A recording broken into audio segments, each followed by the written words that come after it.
मजीद आगे बढ़ते हुए मैं एक शेर अर्ज करना चाहता हूं।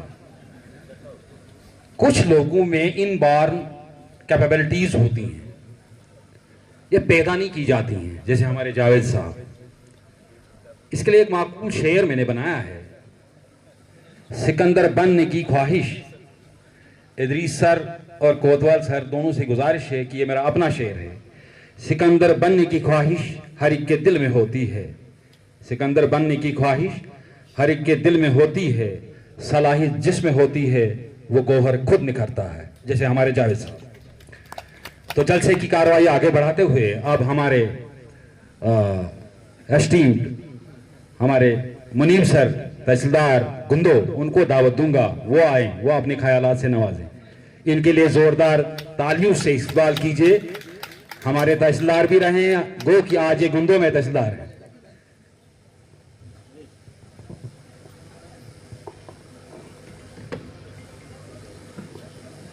वर्दी एडीसी किश्तवाड़, एसीआर साहब, रफ़ी साहब, यहाँ पे बाकी जो पटवार एसोसिएशन के बाहर से आए हुए मेहमान, पटवार एसोसिएशन के बाकी मेंबर्स और रेवेन्यू के बाकी कलीग्स, आप सबको मेरी तरफ से आदाब व सलाम। काफ़ी बातें हो चुकी जावेद साहब के बारे में, ख़ासकर आरिफ साहब की इतनी जज्बाती तकरीर के बाद मुझे नहीं लगता कि मेरे पास कुछ अल्फाज बचे हैं।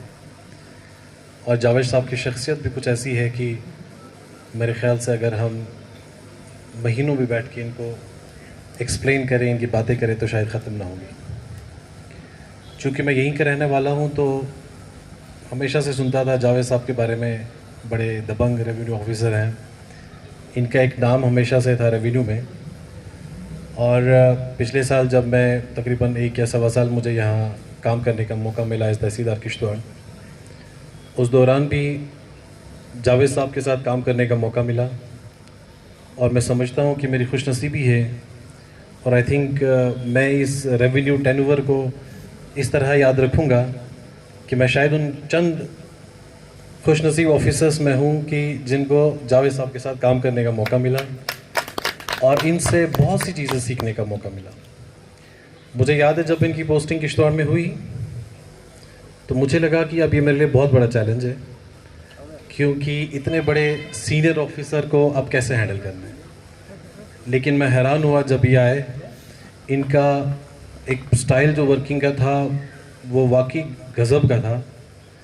वो जो सुनते थे दबंग ऑफिसर, वो तो एक अलग इमेज थी, लेकिन मैंने इन्हें इतना ज़बरदस्त ऑफिसर, इतना अच्छा सबॉर्डिनेट ऑफिसर भी मत देखा कि मुझे नहीं लगता कि ऐसा कोई काम हो या कभी कोई ऐसा मसला हो कि जावेद साहब ने कोई आनाकानी की हो या कोई बहाना मारा हो।